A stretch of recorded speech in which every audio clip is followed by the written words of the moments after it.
নমস্কার বন্ধুরা, আপনাদের সবাইকে স্বাগত জানাই। আমি আজকে কাঁচা আমের একটা মিষ্টি আচারের রেসিপি নিয়ে চলে এসেছি। এটা প্রথমে কাঁচা আমগুলোকে ভালো মতো ধুয়ে নিচ্ছি। ভালো মতো ধুয়ে পরিষ্কার করে তারপরে এটা খোসা ছাড়িয়ে সরু সরু করে কেটে নিতে হবে। তো এইভাবে আমের আচার করলে কিন্তু দারুণ হয় খেতে। তো সরু সরু করে কেটে নিয়ে এটার মধ্যে আমি বড় 1 কাপ চিনি দিয়ে দিচ্ছি। যারা বেশি মিষ্টি পছন্দ করেন তারা আরেকটু দেবেন এর মধ্যে। আর দিয়ে দিচ্ছি 2 বড় চামচ ভিনিগার।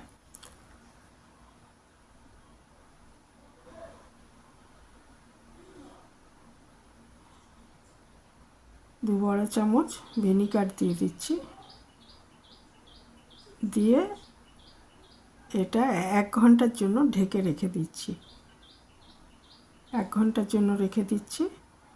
এটা ভালো মতো চামচ দিয়ে নেড়ে চেড়ে দিচ্ছি, ওপর নিচ করে দিচ্ছি যাতে ভিনিগার আর চিনিটা মিশে যায় সব আমের টুকরোগুলোর মধ্যে। তো কাঁচা আম এখন অনেকটাই, আবার কিছু কিছু আম হলুদ হয়ে গেছে। তো যাই হোক, আমি এটা ভালো মতো মাখিয়ে এটা রেখে দিলাম। 1 ঘন্টা মতো রেখে দিচ্ছি। আর ততক্ষণ আমি একটা ভাজা মশলা করে নিচ্ছি। 1 চামচ 5 ফোড়ন, চামচের সাইজটা নর্মাল যেরকম হয় তার থেকে একটু বড়। আর 1 চামচ নিচ্ছি মৌরি নিয়ে, ইচ্ছে করলে এর মধ্যে শুকনো লঙ্কাও ড্রাই রোস্ট করে নিতে পারেন। তবে আমি লঙ্কা গুঁড়ো দিয়েছি পরে, ওই জন্য আর শুকনো লঙ্কা ড্রাই রোস্ট করিনি, কারণ বেশি ঝাল হয়ে যাবে। তো 5 ফোড়ন আর মৌরিটা ভালো মতো শুকনো খোলায় ভেজে নিচ্ছি। তবে পুড়ে যেন না যায়, তাহলে এটা তিতো হয়ে যাবে আর আচারটাও খেতে ভালো লাগবে না। ভাজা গন্ধ ছেড়ে গেলে এটা বন্ধ করে দিতে হবে আঁচটা। তারপর এটা গুঁড়ো করে নিতে হবে, মশলাটা গুঁড়ো করে রেখে দিতে হবে।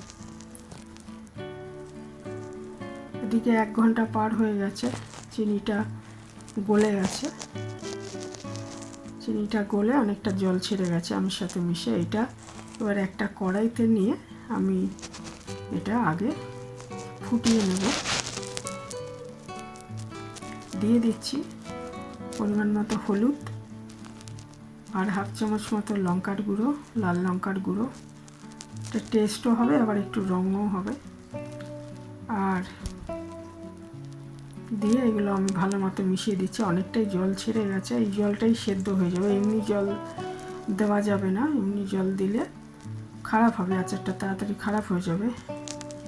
এটাই কিন্তু আমি ওই ভিনিগার আর চিনি মিশিয়ে যে জলটা মানে মাখিয়ে রেখেছিলাম তাতে যে জলটা ছেড়েছে, এমনি কিন্তু কোনো জল দিইনি। দিয়ে দিচ্ছি পরিমাণ মতো নুন, 1/2 চামচ মতো নুন দিয়ে দিলাম। দিয়ে এটা ভালো মতো আমগুলো যাতে সেদ্ধ হয়ে যায়, এতে কোনো রকম তেলের ব্যবহার করা হয়নি, তেল ছাড়া করা হয়েছে আচারটা। আর এরকম আচার করে আপনি এটা রোদে না দিলে চলবে, এটাকে ফ্রিজে রেখে সংরক্ষণ করা যাবে বহুদিন। আর ভিনিগারটাও সংরক্ষণে সাহায্য করবে। আর এতে জল যেহেতু দেওয়া নেই, সেই জন্য আচারটা অনেক দিন থাকবে। তবে ফ্রিজে রাখাই ভালো। আর ফ্রিজে না রাখতে চাইলে মাঝে মাঝে রোদে দিতে হবে।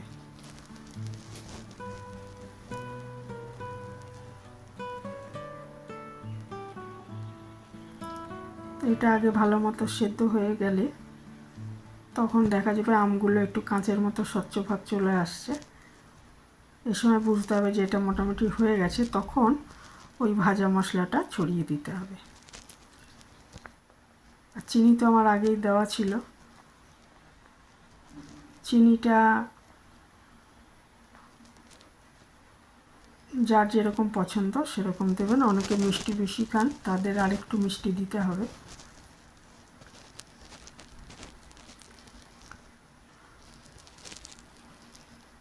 এটা দেখুন সেদ্ধ হয়েই গেছে। এবারে এখানে কাঁচা মশলাটা ভাজা মশলাটা দিয়ে দিতে হবে।